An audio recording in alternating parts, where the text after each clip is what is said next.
Go ahead and proceed.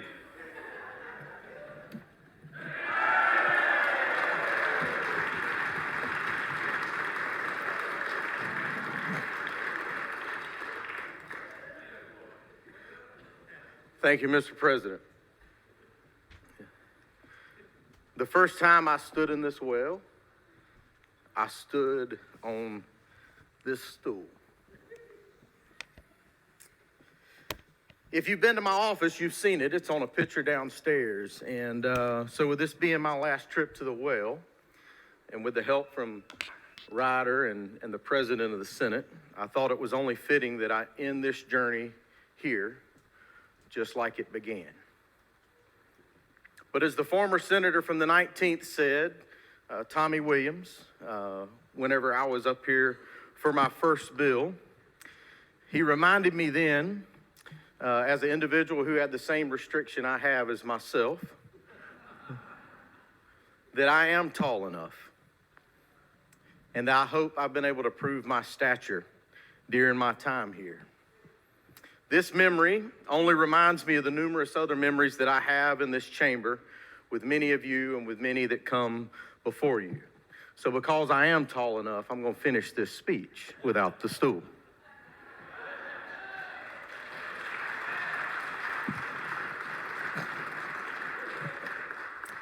So today I come to say farewell, to say thank you to this wonderful chamber, to my outstanding colleagues, and to this incredible institution that is the Georgia Senate. I will never forget the phone call that I got on the last day of February in 2012 from a friend and a mentor of mine, former State Representative Jay Roberts, telling me that my predecessor, former Senator Greg Goggins, has decided to retire and that I needed to run for this seat that I now hold. I gave Jay a number of reasons of why a 25-year-old kid would never be able to do this job, never be able to be elected. But he told me I had until lunch that day to let him know what I was going to do. He called me back at lunch, and I won't ever forget the conversation again. And after rehashing all of those same excuses I gave him at 7:30 that morning, I told him that I was in. And Jay said, "Good, I've already told everybody at the Capitol you're running." With his help, and with the help of my campaign manager and now State Representative Dominic Laricchia, who stands in the back of the chamber, and many, many others, I was successful. And with that, 10 years ago, I was elected to this body, and it has been the honor of my lifetime to serve, represent, and fight for the good folks in the 7th Senate District. From Ocilla to St. George, Blackshear to Abbeville, Alma to Pearson, I've done my best to be the voice for South Central and Southeast Georgia here in this body. But before I get too far in this farewell, I want to make sure I first and foremost thank those constituents from Irwin, Ben Hill, Berrien, Coffee, Atkinson, Bacon, Pierce, Ware, Charlton, and Wilcox counties for giving me the privilege to be their voice under this gold dome. And because thank you for them is just not enough. Walking in this Capitol and through those doors at the back of the chamber as a young kid at 26, I still remember getting asked if I was an intern or an aide. I also remember the questionable looks and the head scratching that I got from many folks in this building, as well as many of you in this room, as to whether or not I really knew what I was doing or getting myself into. I still may not have the answers to either of those questions, but after serving with many of you for the last 10 years, I can definitely ask those same questions about a lot of you. But on a more serious note, when I first arrived, I felt like I had to prove myself and work to ensure that I belonged. And I will never forget that first time in this well, as I was being heckled, made to stand on this stool that stands beside me now, and questioned for over almost 30 minutes on a 2-line bill to advance agriculture. And yeah, I did say almost 30 minutes because many of you freshmen have gotten it easy over the last couple of years compared to the way I was treated up here. But after doing that and yielding the well and walking over there to where my desk was, former Senator and the late Senator Jack Hill got up from his seat and made his way to me over there. And he said to me, "Son, you're going to do just fine here." I know we all have a Jack Hill story, But for that to come from one of the most senior members of this body to this young kid who wasn't sure how to make his mark, it gave me the confidence that I needed to know that I was part of the team, part of this institution. And I truly do hope over the last 10 years I've proven myself and shown that a young, bright farm kid from South Georgia has what it takes to serve his district, his constituents, his state with integrity and with a purpose with all of those in this building to make Georgia a better place. Over the last 10 years, we've done a lot of great things here. We've worked hard. We've accomplished goals and ideals which will allow our state and its citizens to prosper. From cutting taxes and putting more money back in the pockets of its citizens across the state, creating jobs and opportunities for families to be able to live their version of the American dream here in the Peach State. Investing in our K-12 and higher education systems, making rural broadband internet a reality, and to the senator from the 51st and the many others, it's been a pleasure to work on that issue together. Investing in infrastructure and improving the quality of life for millions of our constituents. To my passion of working on issues related to public safety, supporting our men and women in the law enforcement and public safety communities across this state. And for me personally, creating policies and passing legislation that empowers our farmers, our producers, and our consumers to advance our state's #1 industry, agriculture. What we do here is serious business, and it should always be treated with that regard, with the highest level of respect for each other. But as the senator from the 53rd so aptly says, we take what we do seriously, but we always have to work to take ourselves lightly. So talking about taking ourselves lightly, I appreciate the fact that many of you have over the years felt that you were able to poke fun at me. But at the same time, I'm glad you understood that it works both ways. From my first visit to Senate Rules, standing on this stool in front of the committee and then sitting on those big 3 yellow book phone books in the chair with my feet dangling above the floor, to the time I stood in this well again in my first bill to stand on that stool. To when the senator from the 28th, and I know he's not here, but if you remember, he got down on his knees in this well, so as he said, he could be eye to eye to me as I was asking him questions. To my friends in the House who have one of those preschool chairs, you know, at preschool, on the House floor, saved for me, and that preschool chair sat between former Representative Jay Roberts and former Representative Tom McCall.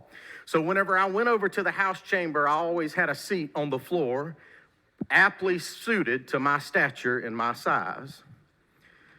I know that chair is still floating around this complex somewhere. I'm not really sure whose office it's in, but it has my placard on it, Senator Harper. To the time that I slipped down and I stood about right here to my right when the senator from the 8th was in the well, Senator Ellis Black, at the urging of Lieutenant Governor Casey Cagle and many others to be his translator. So you all knew exactly what the senator was saying. And to the senator from the 4th, I apologize, I won't be here much longer to be your translator either. To earning the title of top cop, a title I earned, but a story I'm not going to share. To working in conjunction with many of you and pressing a few of your buttons from time to time and sending a lot of you to the governor's office for a meeting that never was going to happen. To learning the hard way the golden rule of the senator from the 53rd, that he's against any conspiracy that he's not a part of. So I've learned to make sure he was a part of every conspiracy I have worked on since then. To the number of other stories that we can all tell and that we could all sit around and memorize about, but mostly what I've learned that while we have done our most important work, we can still have fun and accomplish what's needed for this state. As I leave here, I want to encourage you to do the same. Continue to take what you do seriously and take yourselves lightly. It doesn't hurt to have fun in what we do, as long as we do it understanding how we're working together to change lives in our state. At the same time, I want to encourage you to respect each other. I have tried to do that in my tenure here, and I hope that even though we have disagreed on issues and even though we've been on different sides of the aisle, I hope you know that I have always respected you and will always respect you, and I want to encourage you to continue to do the same for each other as I leave this chamber. Other than my constituents that I thanked earlier, there are too many people to thank and too many to list, and honestly, too many to name. But I want to thank my family. I want to thank them.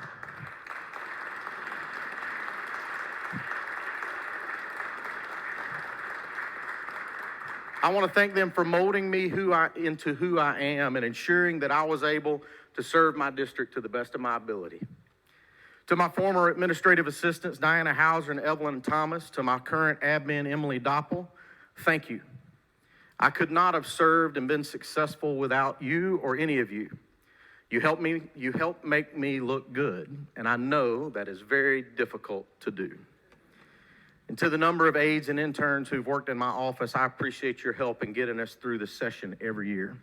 To Senate Press, Senate Budget, Senate Research, Legislative Council, thank you for helping me accomplish the goals I've had every session.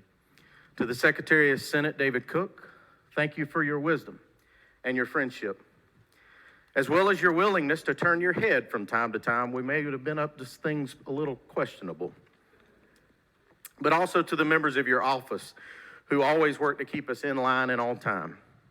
To former Lieutenant Governor Casey Cagle, Lieutenant Governor Duncan, Governor Nathan Deal, and Governors Brian Kemp, it has been an honor to serve together and work for our state together. To the folks in the hall, I hope you always found me to be honest, but I hope the friendships we have built will continue to last. And lastly, to all of those that I have served with in this room, across the hall in the House, many of you who are in the chamber, as well as those who come before you and who are colleagues of mine, thank you. For this bright-eyed, bushy-tailed little kid who entered this doors not really knowing what I was getting myself into, but who had a passion to serve, I know I can leave this body with far more knowledge, understanding, and appreciation than I could ever had imagined.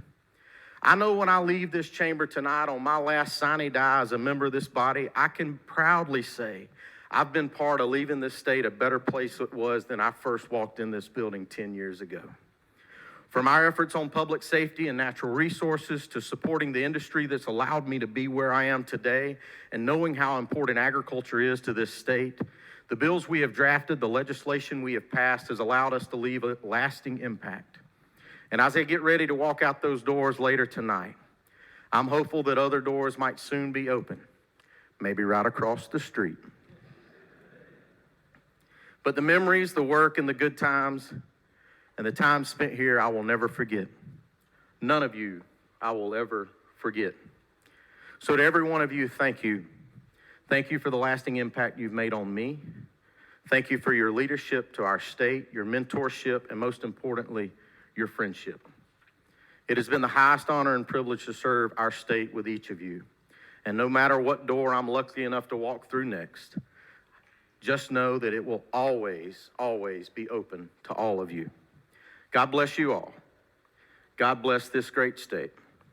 And for the last time, Mr. President, I yield the well.